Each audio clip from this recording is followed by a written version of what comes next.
It seems a split is growing between Anthony Albanese and his Treasurer, Jim Chalmers. Now, the Prime Minister today did have good news. The government's going to post a better surplus than expected, nearly $16 billion. And that makes two surpluses in a row.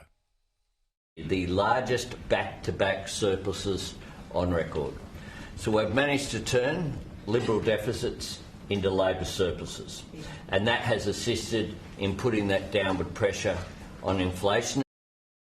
Except if surpluses are so great, and they're pretty good, why is this one going to be followed by 10 years of Labor deficits, according to the government's own budget papers? And that's because, in part, the price for iron ore has now dropped. The government actually got lucky for a while. Super high prices, now the luck's running out.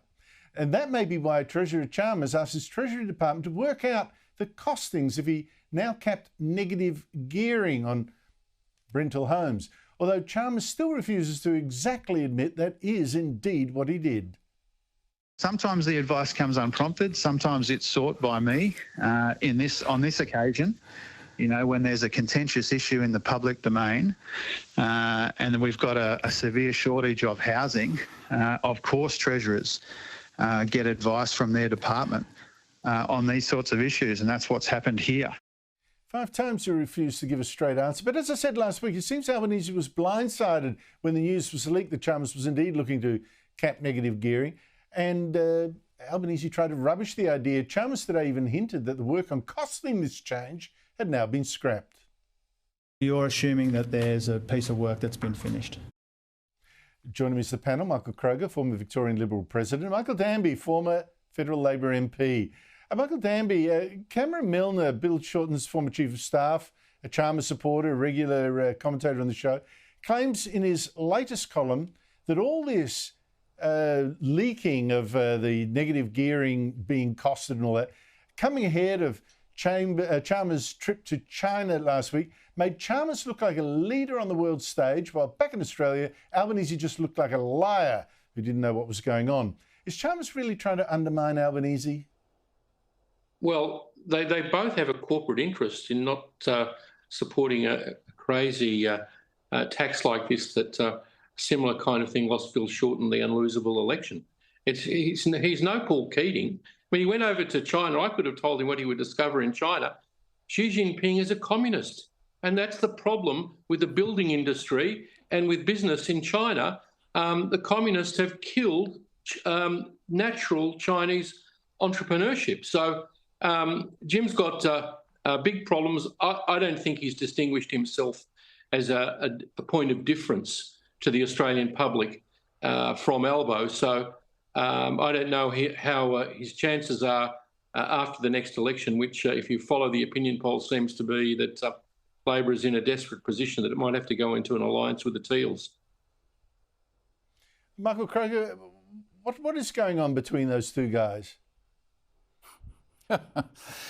Well, to be honest, I don't know. I'd like to believe Cameron Milner, because that would bring about a lot of political instability at the head of the government. But I think it's more of a stuff-up than a conspiracy. But look, you've got Chalmers there waffling on and Albo waffling on about whether this work was commissioned or not. I mean, why is this such a secret? And to hear that these Treasury officials, just when they've got nothing to do, decide to go and do all this modelling on their own, of their own volition. I mean, is anyone running the Treasury, or do these guys just sit around filling in the day with fantasies like this? I think the problem is this. There's $34 billion of surpluses, which is great, over the last 2 years, 16 and 18. But the next 4 years, Andrew, there are budget deficits of cumulative of $121 billion.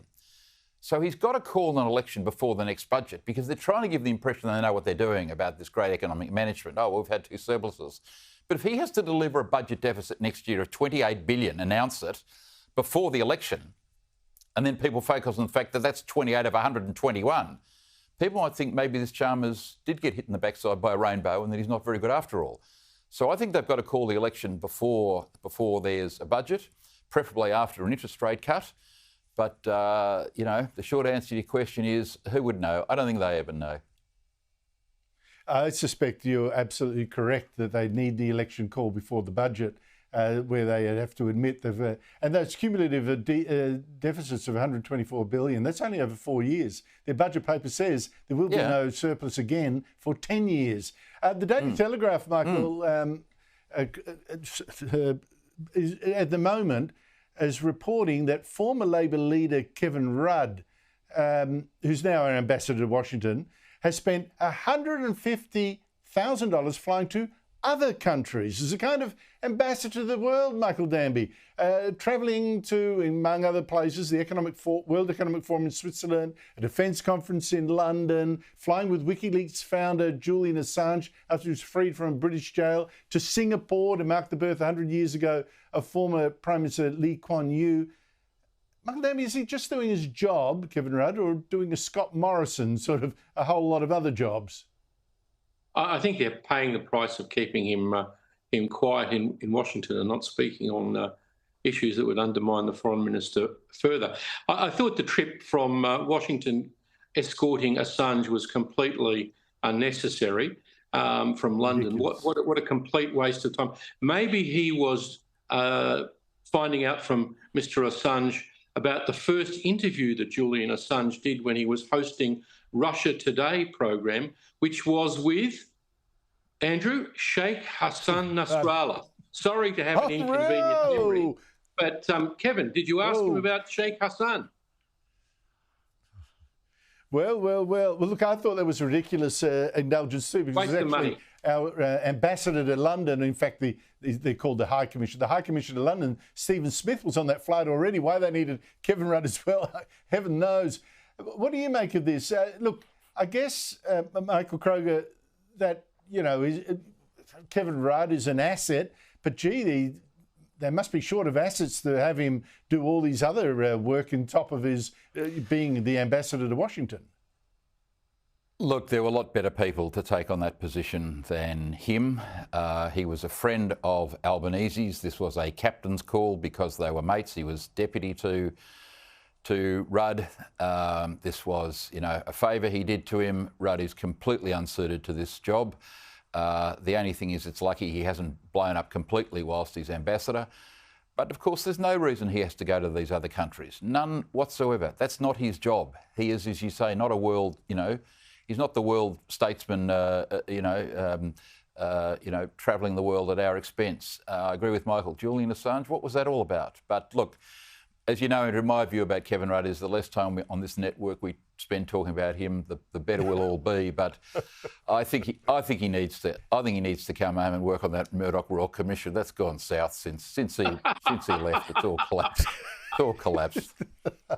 There's no one left. Michael Kroger, Michael Danby, thank you so much. Don't give him ideas. We've got some peace. Don't give him ideas. Michael Kroger, Michael Danby, thank you so much to you both.